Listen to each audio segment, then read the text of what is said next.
मध्य प्रदेश के धार के भोजशाला परिसर का विवादित मामला अब जल्द सुलझने के आसार नजर आ रहे हैं।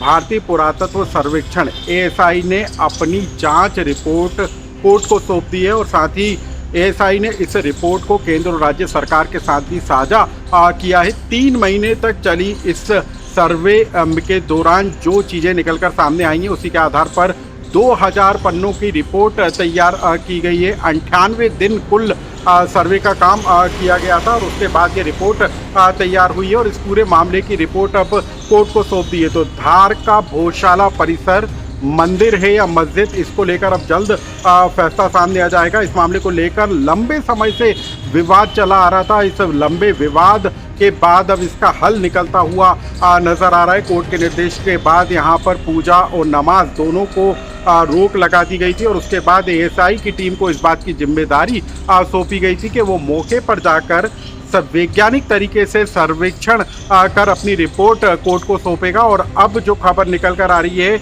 एएसआई ने 2000 पन्नों की रिपोर्ट तैयार की है जिसको कोर्ट को सौंप दिया गया और बताया ये जा रहा है कि 50 के लगभग जो है हिंदू देवी देवताओं की मूर्ति जो है सर्वे की रिपोर्ट में निकलकर सामने आई है। साथ ही जो परिसर का जो खंबा है उसका भी वैज्ञानिक परीक्षण किया गया है कि उस पर किस तरह की मूर्तियों को उकेरा गया है और वो खंबे वैज्ञानिक तरीके से कितने साल पुराने हैं और किस तरीके के पत्थर का इस्तेमाल किया गया था, इसके आधार पर भी रिपोर्ट तैयार की गई है। बताया ये भी जा रहा है कि जो एएसआई है उसकी सर्वे रिपोर्ट में ये भी निकल कर आया है कि मंदिर परिसर में जब अलग अलग जगह पर खुदाई की गई थी तो कई देवी देवताओं की मूर्तियां वहां से निकली हैं।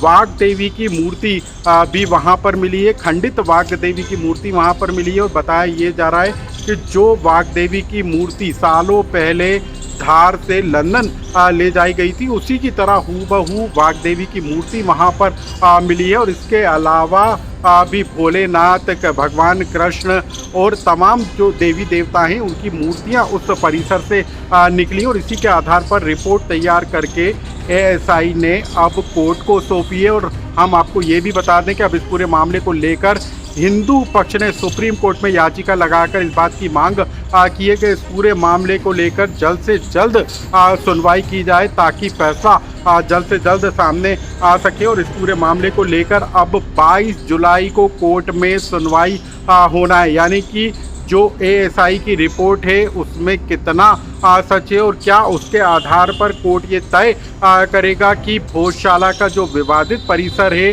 वो कभी मंदिर हुआ करता था और वो क्या हिंदू पक्ष को सौंपा जा सकता है। इसको लेकर 22 जुलाई को मामले में सुनवाई होगी और उसके बाद जो है फैसला निकल कर आएगा, तब ये साफ हो पाएगा। लेकिन ये सबसे बड़ी खबर है कि मध्य प्रदेश का धार का भोजशाला जो कि विवादित परिसर कहा जाता है और जिसको लेकर हिंदू और मुस्लिम पक्ष लंबे समय से विवाद के कारण ये पूरा मामला गरमाया हुआ था। कभी हिंदू पक्ष वहाँ पर पूजा अर्चना की अनुमति चाहता था, सरस्वती पूजा की अनुमति कई बार दी जाती थी। इसके अलावा जुम्मे के दिन, शुक्रवार के दिन मुस्लिम पक्ष को वहाँ पर नमाज पढ़ने की अनुमति दी जाती थी सीमित संख्या में। लेकिन जब से एएसआई को जांच का जिम्मा सौंपा गया था उसके बाद से वहाँ पर पूजा करना और नमाज पढ़ना दोनों पर रोक लगाई गई थी। लेकिन अब जो शुरुआती जानकारी निकल कर आ रही है, जो रिपोर्ट 2000 पन्नों की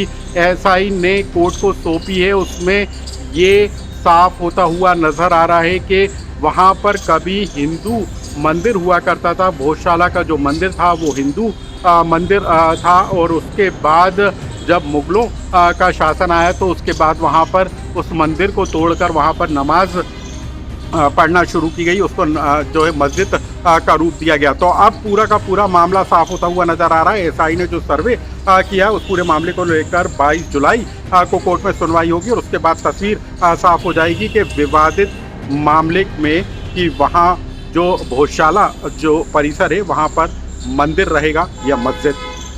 लोकमत के लिए धार और भोपाल से अनुराग श्रीवास्तव की रिपोर्ट।